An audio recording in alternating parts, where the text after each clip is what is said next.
realize that taking care of themselves is not selfish, because that is a huge thing that us as moms need to realize, and how taking care of you as a mom is actually the best thing for your entire family. Mm-hmm.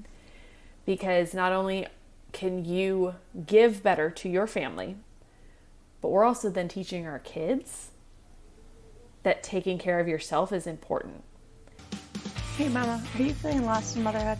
Overwhelmed trying to do it all of the time? Well, I invite you to join me on this journey to find ourselves in motherhood again, to ditch the mom guilt and get that support from a mom friend that you've been looking for. I'm Jessa Ray, a work-at-home mom of 3, and my mission is to help moms thrive instead of survive. And you're listening to Caught Up in Motherhood. All right, welcome back, mamas, for another episode of Caught Up in Motherhood. I am so excited to have my good friend Michelle back with us for a second interview to talk some more about postpartum depression and postpartum survival, because as mamas, it changes with each time we have a kid. And no two postpartum experiences, just like no two births, no two pregnancies, are the same. So we were just talking that you can never stop talking about this subject, because it's, like I said, always changing, always evolving, and there's always more to learn about postpartum. And I'm really excited to have Michelle back on again to talk some more about postpartum and just give us more information about it, how we can survive it, and some tips possibly on surviving that first year or two postpartum after baby, because it is longer than just a couple weeks, right, Michelle? Yes. Thank you for having me again. I'm so excited to be here. And yes, postpartum is definitely more than that 4 to 6 weeks that the medical community wants to think it is. I've even seen that definition as like, oh, it's 4 to 6 weeks because that's when your body goes back to pre-pregnancy. Right. And I'm like, according to who? Whoever decided that, have they ever been pregnant? Because I definitely did not feel like anything was back to pre-pregnancy in 4 to 6 weeks. Absolutely not. A lot of times you're still bleeding 4 to 6 weeks out. Mm-hmm. How is that back to pre-pregnancy? Right, and you can't even, like, move. Like, I'm technically 10 months post, and I'm just now at 10 months starting to feel a little bit more like me again in some ways. Not everything. Yes. And it's 10 months later. And there's just those pockets of moments where I'm like, ooh, I'm starting to feel a little bit more me again. Mm-hmm. And I know, Michelle, for you, this whole journey of postpartum has been self-learning and how you kind of got started. Can you tell us a little bit about your history in regards to postpartum and what drove you into getting into helping other mamas understand postpartum and guiding them through this period of time? Absolutely. So I'm a mom of 2. After my first kid, I realized how incredibly unprepared I was. I had, gotten the book, What to Expect When You're Expecting, read all the books, gotten the apps where you get told every week what's going on, researched labor and delivery. But once I got sent home with that baby, I was like, what do I do now? And I just felt so blindsided by taking care of this new baby and what was going on in my body, because I just had no idea. I remember, anybody that knows anything about baby sleep is going to laugh about this. I was like, my daughter wasn't sleeping well. So I was like, oh, I just need to keep her up more during the day so she'll sleep at night. Wrong. So wrong. She was so overtired that she would scream for hours at night before she would finally pass out. And it was just, I didn't know better.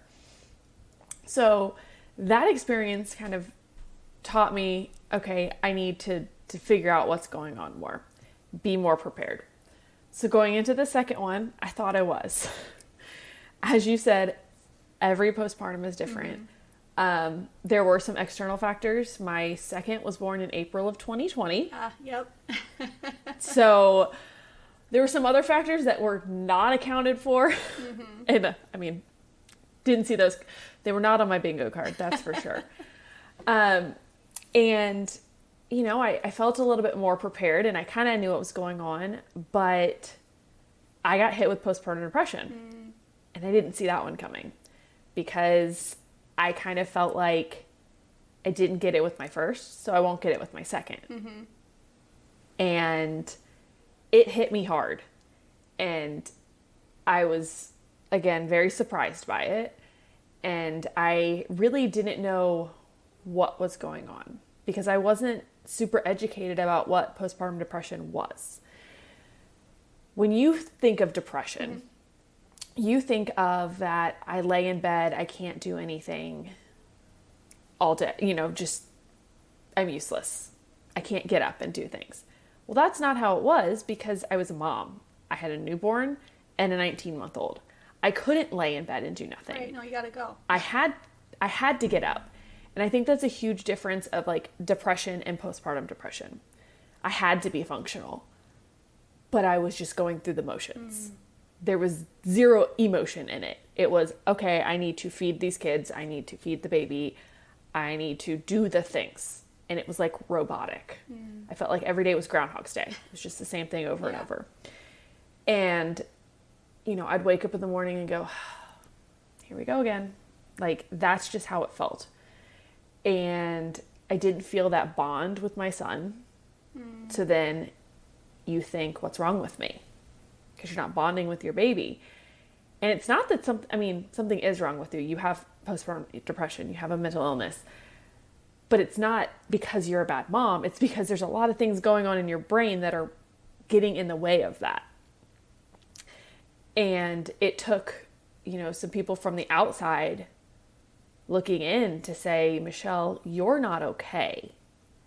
And what you're going through is not normal. It's not baby blues. It is, it is past that. And you need help. So I talked to my doctor and I actually kind of, told her my concerns. And she brushed me off a little bit. And she was like, well, this was at my 6-week appointment. And she's like, well, you're cleared to exercise now, which that's a whole nother, I could do a whole nother episode on the fact that they're just like, oh, it's 6 weeks, go back to exercise. That's it. And there's nothing else said. She's like, you can get back into your routine. I'm like, what routine? I have no routine anymore. My life has been turned upside down. My husband was working from home, and in my husband's job, we never thought that working from home would even be a thing. Right. Like, he works in college athletics. How do you do that from home? Yeah. There was no routine to go back to. And she's like, oh, and you can start exercising. And is exercise good for your mental health? Yes. Is exercise going to cure postpartum depression? No. And so I was like, okay, well, maybe I'm fine. Fast forward a week, I wasn't getting better. I had hit my low to the point where I was just sitting in the nursery with my son, both of us crying. Who knows what he was crying, he's a baby. But I just sat there with him crying, and I'm like, I don't think this is normal. And so I had to go and call my doctor back and say, hey, I need help. And that's not easy to do. No. And so, that finally I was able to get the help I needed, get in therapy. I got on medication, which there's such the stigma around that. And I think that was part of why it took me so long to get help, was because I was like, I don't want to go on medication. I don't want to be that person. Because it has such a bad stigma to it. When you're deep in that, it's not a character flaw. There are things wrong with the signaling in your brain, and you need help with that. And medication could be the answer that you need. It's not anything against, you didn't take the easy way out by taking medication. Right, no.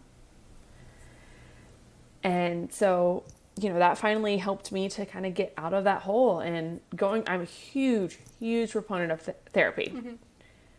It was, the medication helped, but it was a big part of my journey. I realized that some of my postpartum depression was dealing with birth trauma that I didn't realize I had. Yeah. Because physically, his birth was not traumatic, but there was emotional trauma. And for me, at least, when I hear birth trauma, I think physical trauma. And so, realizing that there was trauma there. And if there's trauma, you need to be able to work through that. If you don't, it's just going to linger and continue to be there. So I was able to, work through that and realize that and recognize that. And being in therapy was a huge part for me because it helped me to realize that I was not taking care of myself. I remember a conversation I had with my therapist that was just such a simple conversation, but it's so profound. At the time, I was working 4.5 days a week. So my Fridays were half days. And my kids obviously were in daycare that day. And I had kind of been thinking about dropping back to just 4 days a week. I was like, but I can't send my kids to daycare still if I'm not working. And she looked at me and she said, why? Why not? And I was like, well, I mean, I can't do that. And she said, according to who? Right. And I was like, I don't know. I just had it in my head that like, you can't do that. And just the simple fact of somebody from the outside being like, why can't you? And the funny thing is my husband was on board with it. Okay, that's great. Like it wasn't even like he was going, no, you can't do that. It was me. It was all in my head that if I'm not at work, I have to have them. Once we made that switch and I had that one day off to myself, and that was like, because my husband, when he's in season, he's not really around for weekends either. Oh, yeah. So it's not like I would, weekends were solo parenting. So having that one day to myself and, it's not even like I sat around on the couch and did nothing all day. I was able to get so much done. Just be productive. And then I felt, accomplished. Yeah. And then going into the weekend, I didn't feel all the stress of needing to get all these chores done. And I felt like I was able to enjoy the time with my kids more. And it was just such a profound moment that I was like, I can't do that. And my therapist was like, says who? It's a great therapist. I know. We've moved since I was seeing her, and I miss her dearly. Oh. Yeah, she sounds like she was a great help for you, for sure. I want to... Yes. You had a lot in there about your story, and there's a lot of, really good nuggets that I want to kind of, pull back to a little bit. And the first one was when you were talking about when you knew that there was something wrong, and it sounded like maybe it was outside people, like your husband or those around you, maybe that they saw it first. So I guess, can you kind of take us back, how did you, in the beginning, really know that there was something wrong before that moment in the chair when you were crying with your son? Was it those around you, or did you kind of feel that internally first? I would say both. I kind of felt like it didn't feel like my first postpartum experience, but I wasn't sure, was it postpartum depression? Was it just me not being able to handle motherhood? Because, we're going to take it upon ourselves that it's our fault. Right. All moms do that, I think.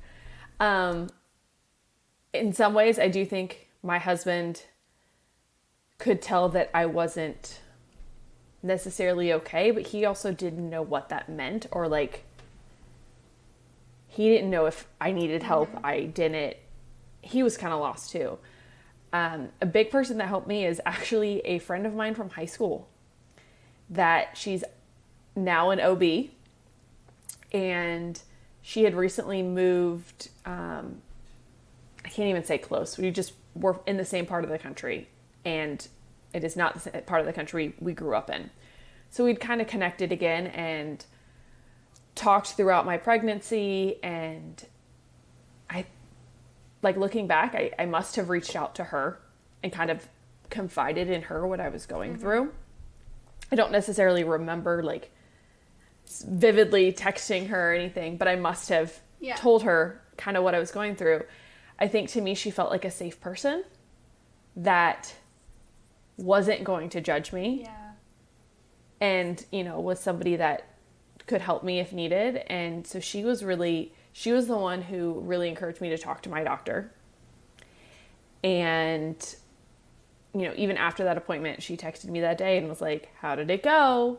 You know, just kind of that little nudge that you need sometimes. It's encouragement. And so she was the one that weekend that I was texting her as, you know, I was having that moment. And she was like, Michelle, you're not okay. You need to call Monday.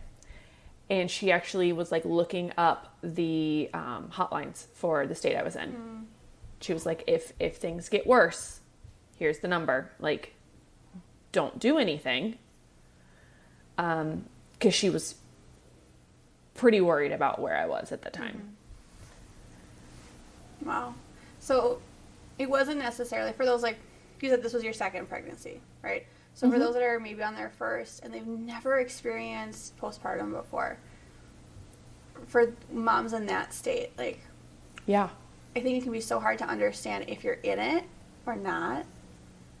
It is. Having that help of a friend to just be able to release, you know, like you said, that non-judgment of this is how I'm feeling, this is what's going on, and having that release to just talk it out, I think was so huge. I'm sure a huge transitional piece for you if you didn't have that relationship. And you said your husband knew something, but he didn't obviously know what, of course, and you didn't fully either at that point. So when you did get your doctor on board and you started seeing a therapist and you started doing some of that medication that you said that you needed to do for the time, how did things start to change for you? Like when you started, like, before you took the medication, like before you started seeing the therapist, like was there that moment of, okay, I'm finally being seen? Like was there like kind of like this, I don't want to say relief, but like this, okay, it's not me moment? Not necessarily. I think I was more scared, honestly. Asking for help was scary, and then getting the prescription, it was almost like I knew it would help. Well, I hoped it would help, but I was like, it was coming to terms with the fact that like this is actually happening. Like I felt like I was one of those people. I needed antidepressants and I needed therapy. Like, what does this say about me? And there was definitely just trying to come to terms with that. But I also knew I needed help. So I would say once I got on the medication and, you know, got that in my system a little bit and got into therapy and kind of got out of what I called the fog. Okay. It was, okay, this is exactly what I needed. Okay. But in it was a little hard to see that, like, okay, great, this is going to be so much better. Because when you're thick in it, it's hard to see that things are going to be better. You, like, hope that things might get better. But there's also a part of you that's like, it's not. Like, there's no hope. So for those that aren't sure if they're experiencing, like, postpartum depression, can you kind of talk us through a little bit about what they could be feeling or what that could look like for them? Like, it's not necessarily right, like, every single day 24/7 thing, right? Like, you're going to have up and down a little bit, right? So can you kind of talk us through, like, what we would be looking for, like, if we're in that stage, or like, do I? Don't I? And like the doctors said, no, you're fine. It's 6 weeks. You're okay.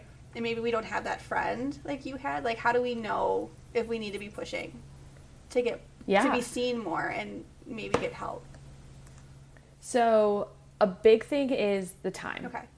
Your first 2 weeks postpartum is going to be crazy because that is when your hormones are attempting to stabilize. They're going from, their highest high right before birth to your lowest low. Your estrogen is actually mimicking menopausal levels right after birth. So like you've got a ton going on. So that first 2 weeks is going to be emotional. Like expect it. It's normal. And there's really not a ton that you can do because your hormones are trying to figure out what the heck is going on now. Right. Because losing that placenta, so many hormones go with it, and it just throws your body out of whack. And with anything, it takes time to find your new normal. After that 2 weeks, if you're continuing to have, these mood swings, and if they are getting worse, postpartum depression it shows up differently for most people. It's not like a one-size-fits-all thing. Some people, it is excessive crying. Some people, it is showing no emotion. It can be, like for me, a lot of it showed up as rage. Okay.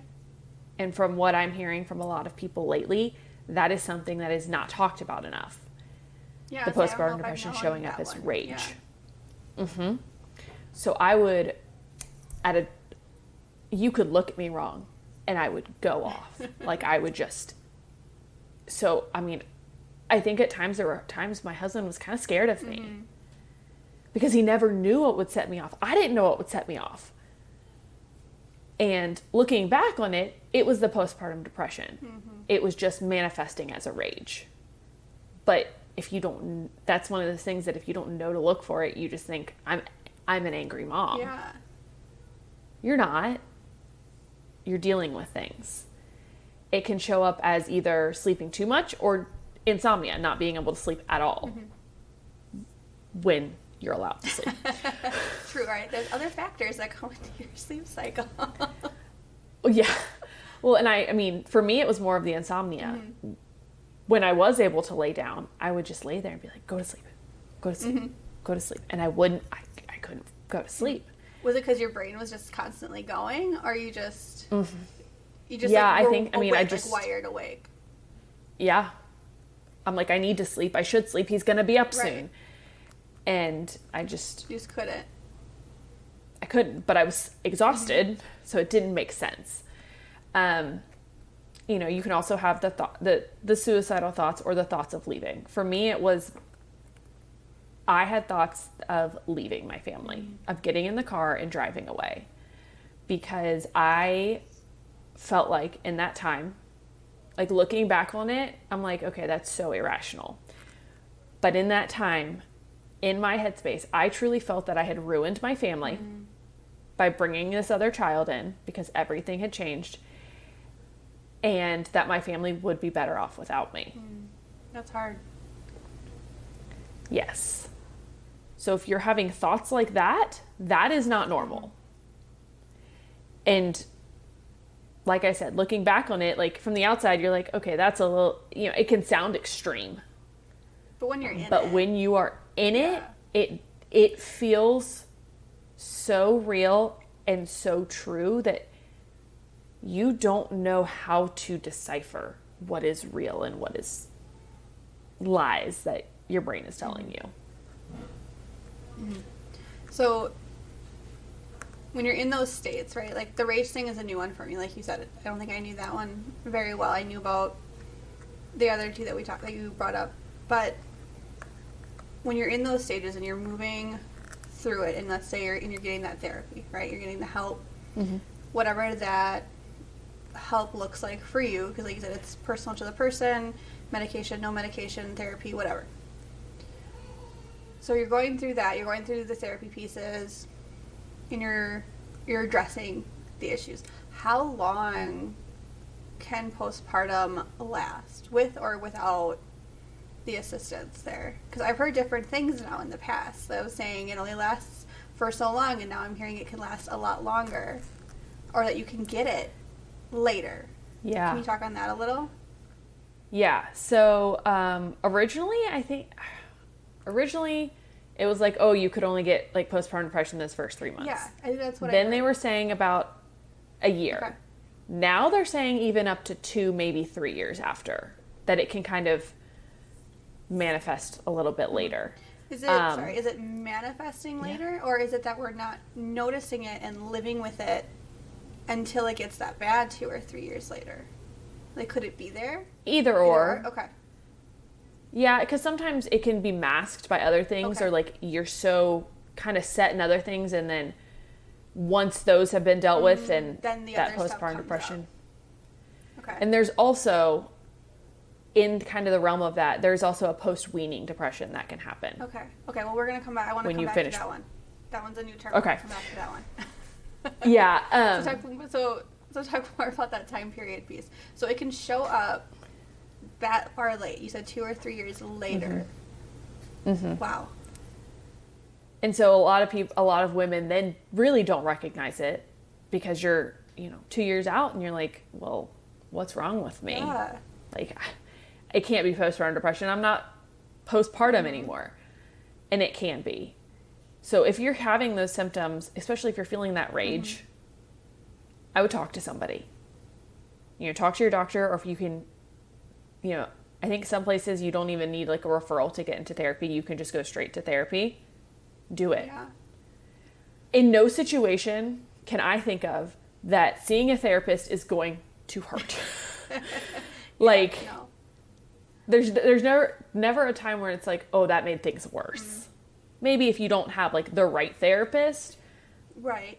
I could see that. But seeing a therapist is never going to be a bad idea.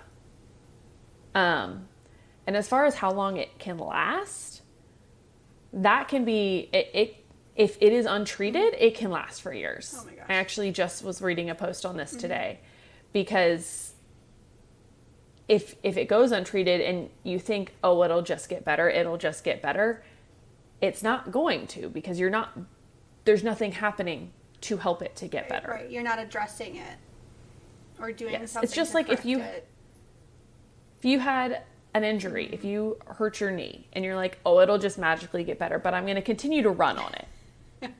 That's a good point. Yeah. Is it going to get better? No. So why would your mental health get better if you're continuing to go through these stresses? And motherhood is not easy. No. It is continual stress, new stresses thrown at you every day. So if you're not learning how to cope with it and you're not getting the help you need for your mental health, it's not gonna magically one day you wake up and you're like, I feel great. That's not how it works. Oh my gosh. So yeah, if without help, it can last for a while.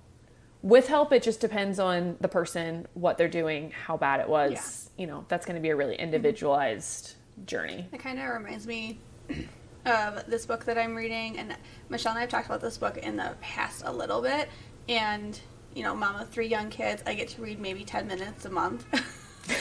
So I'm still reading the same book, and your points made me think about it, and I'll throw a link to the book in the show notes. It's the Postpartum Depletion. Right? And I had posted about it on my stories, and Michelle commented about it, and of course she's already read the book. And it kind of made me think about that a little bit too, where you're talking about if you don't do something to fix it, it's never going to get fixed, which made me think about the book, because that's what the whole book's about, is that you're depleted. Like, your body is depleted of these minerals and hormones and vitamins and things from being pregnant, from giving birth, that if you don't restore those levels back to where they should be at, you will never be able to fully restore them. And that kind of just made me think a little bit about that. About that book. Well, especially if we go from pregnancy to pregnancy. Yeah. Like, I'm now hearing, and I didn't hear this until I had my kids 19 months apart. They were like, oh, it's actually not recommended that you don't get pregnant for 18 months after having a child. And I was like, well, that would have been nice to hear after I had a baby, not when I've had my second baby 19 months apart. And actually, the only reason I found that out was because he was in the NICU for a couple days. And it was part of the NICU education. Let me tell you, the amount of education that you have to get discharged from the NICU is crazy. You get 0 in a normal maternity ward.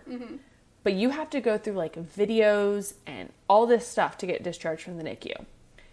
And one of the things they teach you is You should, because of, mom needing to replenish everything and heal, you shouldn't get pregnant again before 18 months, or you have a higher chance of ending up in the NICU. And I was like, well, this is ironic. Right? Like, they don't tell you that. As I'm sitting here. It's like they tell you at your 6th week, okay, you're ready to go, you're 100% active, but we're also not going to tell you that you should wait 18 months to have another kid, or that you should wait this long to do these other things. No, they're like, oh no, you're cleared. Right. You're cleared for sexual activity. Right. And then you're totally thinking like, yeah, okay, like whenever we are ready for number 2 or number 3. And like, no, your body needs that time. And my pelvic floor lady that I see had this great point too, because we were talking about your body healing. And she's like, Jessa, it took 9 months to make that baby. It's going to take at least 9 months for your organs and your things to go back. I'm like, oh yeah, you're right. Because I was giving myself a hard time one day with her about how like my body wasn't back to normal yet. Like I still had this belly and these things going on. And she's like, it took 9 months. Give your body some slack here. Like it's healing. It needs time. I'm like, oh yeah, I guess you're right. That's what I hate, the term bounce back. Oh my gosh, I do too.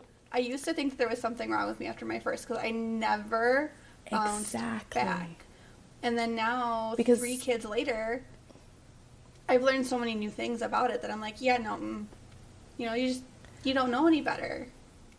It is such a toxic term, because for one, like you said, it took 9 months to do this. So why should your body magically go back to pre-pregnancy in weeks? Like, how and then how does are you that supposed to make nurse sense? on top of it? Because like the diet and the exercise that you're doing to get your body to bounce back and to fight your body's natural like healing process, because your organs have to go back into the right spot. Yeah. Like, you're also not gonna be able to breastfeed anymore. Like, hello, that's done. Like, how can you burn calories, right? Because you're trying to get rid of and lose weight, but also have enough calories to nurse. Like, you can't do both. And I think it's just such a toxic thing for moms, because then, like you said, you thought something was wrong with you because you weren't back to pre-pregnancy. And honestly, after having kids, especially multiple kids, there are a lot of things that are never going to go back to pre-pregnancy. Not without like professional help. And even just things not even be fully back to normal, like, or not even normal, but just back to what it was. Well, like, pretty sure my hips are just wider than they used to be. It is not that I have put on weight there. It is that literally my pelvis is wider than it was because I have given birth. My ribs are wider than they were. And I mean, like, no amount of dieting is going to change my rib cage size. Right, or your shoulders. That is just how it is. That was one thing for me. My shoulders, like, I got wider in the shoulders. There you go. It was something weird. Like I didn't expect that. Or your shoe size. Yeah. But that one is no amount of diet or exercise. Like, that's a great one, because then I have an excuse to go buy some new shoes. I'm like, okay, use that same mentality and go buy yourself a new wardrobe. Because no amount of dieting or exercise is going to make my shoes, my foot shrink. Like, it is just the way it is now. Is it annoying? Yeah. Yes, but... Oh, yeah. I think that makes me think about my wedding ring, too. Like, I have this silicone band that I'm wearing over, like, at the end of my wedding band, because it's too big. And then I'm at that point where I'm like, okay, did I lose weight? Is it the seasonal thing, like, where you're sweating and swollen and stuff? So I'm like, I don't know. Because I got it resized, silly me, between baby 1 and baby 2, and I got it resized to fit, and now it's too big again. And I had it made bigger. Oh. Between those 2 pregnancies. So now I'm like, okay, I'm just going to sit here and wait. Because I don't want to mess with it again. Because I don't know. That wasn't something I thought about as being a thing that I would need to even consider. Yeah, I mean, towards the end of my pregnancies, I could not wear my wedding rings. And it wasn't even swelling. It was my knuckles. My knuckles were bigger. And I'm like, my hands weren't even swollen, but I could not, for the life of me, get it over my knuckle. Yeah. And if I did, then it was never coming off. And you're like, I don't want to having that cut off or something, right? Exactly. I'm like, silicone band it is. I love that we have those now. Yeah. And then, like, the fake rings, too. I think I did that once. For one of the times, I just bought, like, a $20 fake ring on Yeah. Amazon because I wanted something sparkly, and Sparkly. and the silicone that I had purchased, like I got like a rash under it or something. I'm like, oh, okay, we'll just get a fake ring for a couple of months. there And you it go. worked. It was shiny, so it made me happy. Because I missed it. That's all that matters. Yeah. No, I understand. So, Michelle, you brought up a different term a little bit ago. Something with weaning. Yes. Can we talk? What is that? Post-weaning depression. Okay, tell me about that.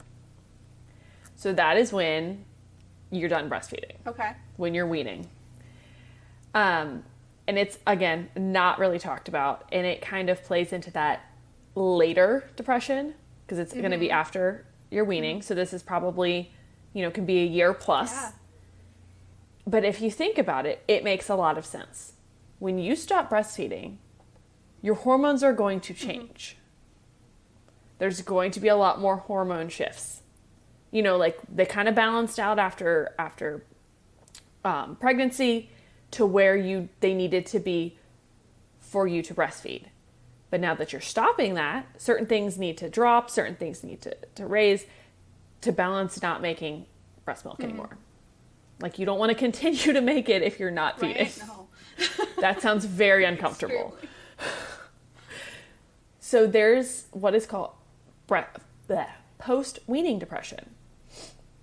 When that's happening, now a lot of times that does resolve on its own as your hormones balance. But it can be very surprising for a lot of women because they don't know that it's coming. And then you have, there's all the emotions of just being done breastfeeding. Oh, yeah. Like that in itself is emotional. And then you have all the hormones going on and, it can affect your mood. It can make you just very sad, all the things. And so a lot of people are like, whoa, what's happening? I have a friend who she was like, I honestly had no idea what was going on. She wondered if she had postpartum depression later because she was like, I just didn't feel like myself. And then once those hormones were able to balance out, she did start feeling like herself again and was able to move past it. But I think it's something that's really important for moms to know who are breastfeeding that, hey, heads up, this is probably going to happen. And, anything you can do to support your hormones as you're weaning can't help. But also just being aware of it can help. And knowing, hey, during this time, I'm going to need to have a little bit more grace with myself. Right. And letting your husband know, hey, things are remember how my hormones were pregnant and postpartum? Yeah, they're going to be crazy a little bit. So that's why if I seem a little wacky, that's why. Because even, if they don't know where it's coming from and they're like, whoa, what's going on with that? Right. It's not going to help. No, it's going to make it worse. Because they're going to be like, what's wrong with you? Whereas even if they know, they're like, okay, I get it. All right, I'm going to let it slide. Or maybe they'll make dinner a little bit more or something. Right? Maybe. Step up a little if you're bit lucky. More. Get them a bigger list of things to do so you could just chill and wean. And I don't know, for me it's like a mourning period a little bit too. Yeah. It's like this chapter's done. And we have 3 and we're done with 3. So that everything I'm doing with this last one is even extra emotional because it's the last. Yeah.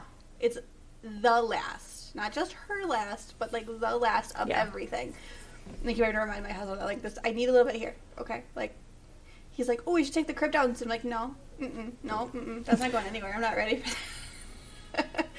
Yeah, and just allowing yourself to feel the emotions and sit in them for a little bit because as moms, we're so busy and we try to just stuff it down and move on. And that's not helpful.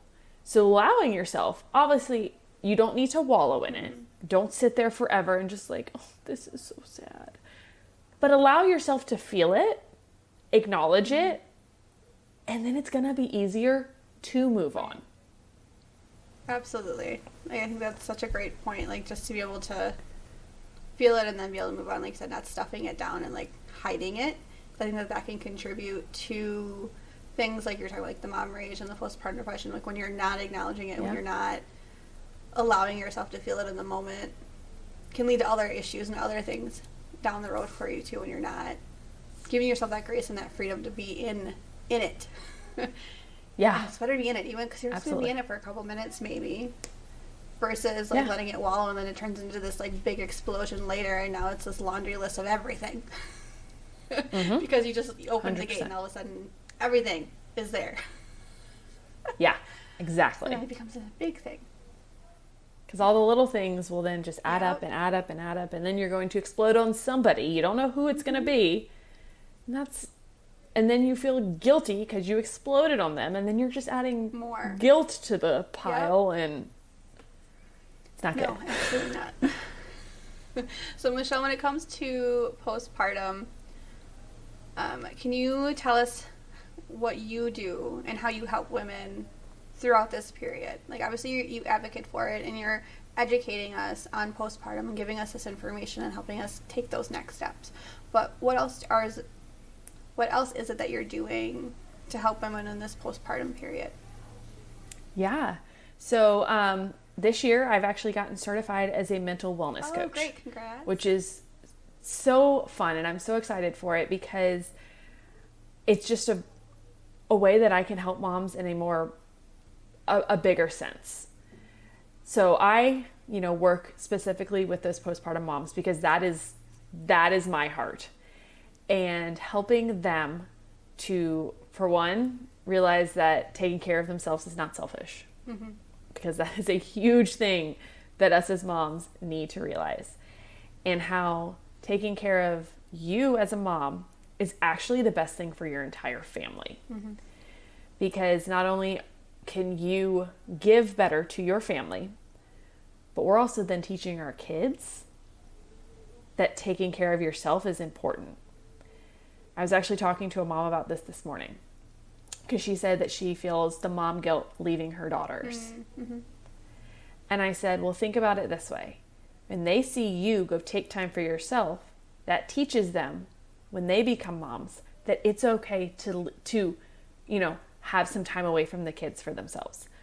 But if they see you never leave, if they see you be the martyr who is always around and just laying their whole life down for your kids. I'm not saying don't love your kids, but you can still have your own life. Right, there's a balance there you have to find.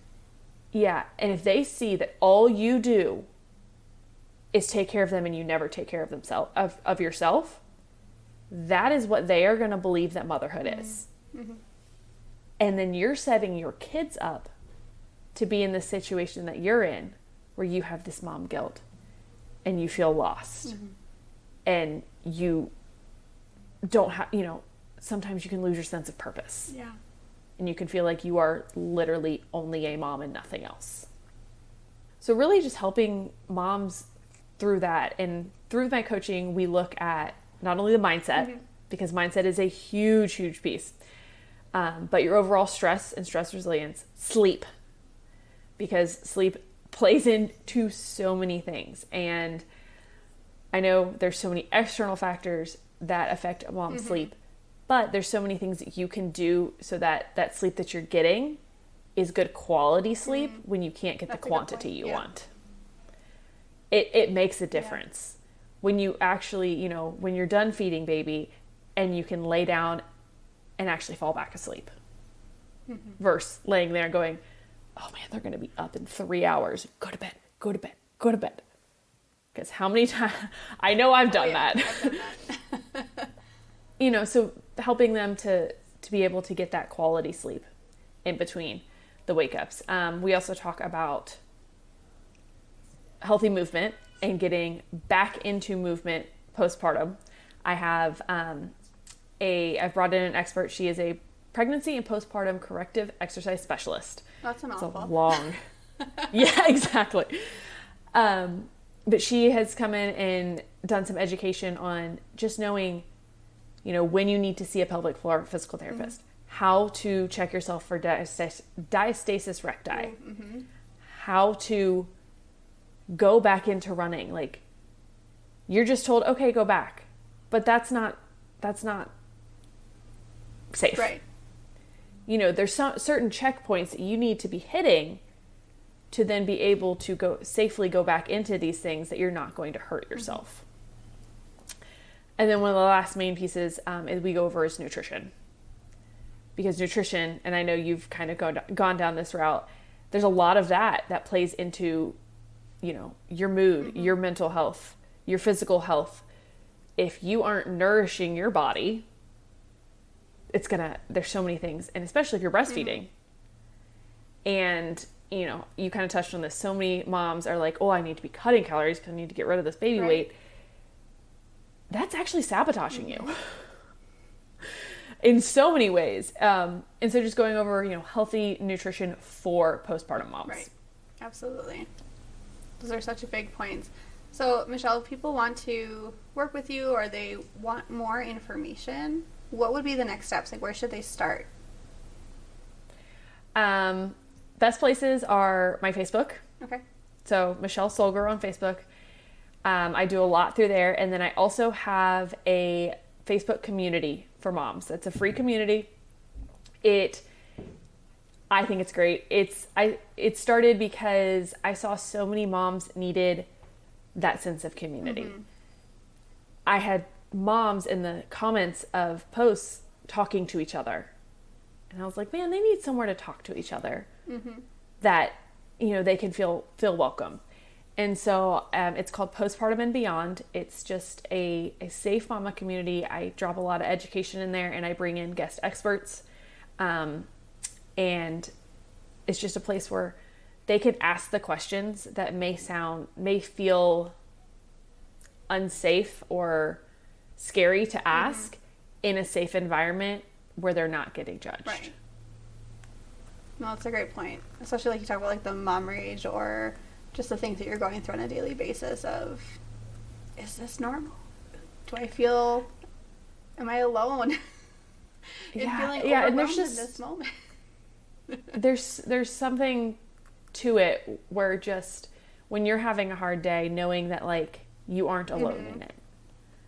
Or when you're going through a hard stage, you know, of motherhood, when somebody else is like, oh yeah, I feel you. I totally understand. It makes it a little bit easier. Yeah, absolutely. I totally agree with that. So, Michelle, we've talked earlier a little bit before we got started that you have a survival guide. Can you tell me a little bit about what that is? Yes, this is something I recently launched and I'm so excited for it. It's called the Postpartum Survival Guide, and it is a lot of the things that I wish I would have known going into postpartum. So you've got checklists of the things that you need postpartum, because you have all the checklists of like what to pack for baby, what baby needs, but what about the things that you need to prepare? You know, pads, Depends, your peri bottle, those types of things that before my first baby, I didn't know what a peri bottle was. So how would I know to get one? There is a list of good, nutritious snacks for postpartum that you can have around. There are tips on how to help your mental health postpartum. Questions to ask at your 6-week visit. Oh, that's good. Because you go into that visit and they're like, do you have any questions? And you don't even know what questions to ask. You don't know what's normal and what you're supposed to be experiencing at this point. Yes. In the guide, it goes over what is happening with your hormones postpartum. So what each one is doing, the effects that it can have on you. So then you can kind of go, oh, this is what this hormone's causing this. It is normal.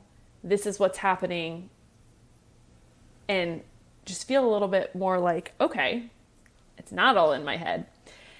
And it also goes over your postpartum depression, your baby blues. So the differences, the symptoms, when to kind of get help, and what the timelines of those are. Cool. No, that sounds amazing and something I wish I would have had.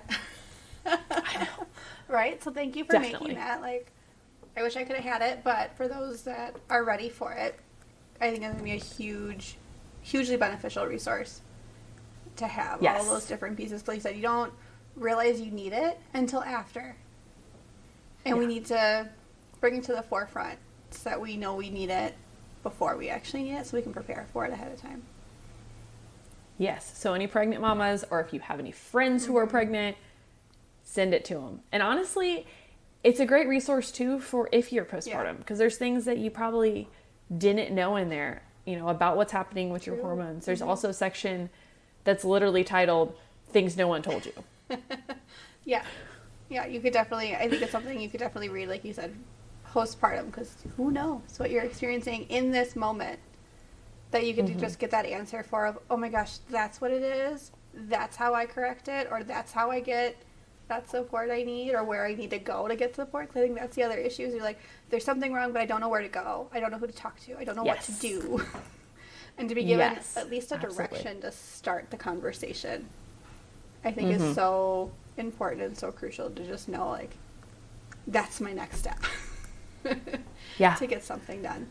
So I really appreciate you coming on, Michelle, and talking to us again about postpartum, and kind of getting a little bit more personal and telling us more about your backstory in relation to postpartum depression. I think this has been so helpful, and I've definitely learned a lot myself, and I know quite a bit about postpartum and these pieces too, but I always learn so much from you, Michelle, when you come on and connect. So I just want to say thanks again for coming on, and I can't wait for the mamas listening to be able to access your resources and connect with you, and just make their postpartum experiences a little bit better, more enjoyable again, and get those baby cuddles that they need. Yeah, thank you for having me again. I always love coming on here and being able to just share with these moms. I just really want to be able to help moms enjoy motherhood like they thought it would be. Absolutely. Because I know I was in that place where I was not enjoying it. And that's a hard pill to swallow. Yeah, absolutely.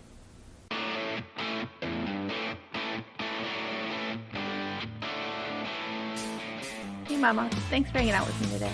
I know you have a lot going on, and I appreciate you taking the time to listen. I hope this episode gave you new energy to tackle today. If so, could you leave a review and subscribe to the podcast so that you never miss an episode? That would mean the world to me. I'd also love to connect with you on Instagram, so send me a DM and let me know if this episode was helpful. I love hearing from you. Remember, Mama, you got this. Until next time, I'm Jessa Ray, and this is Caught Up in Motherhood.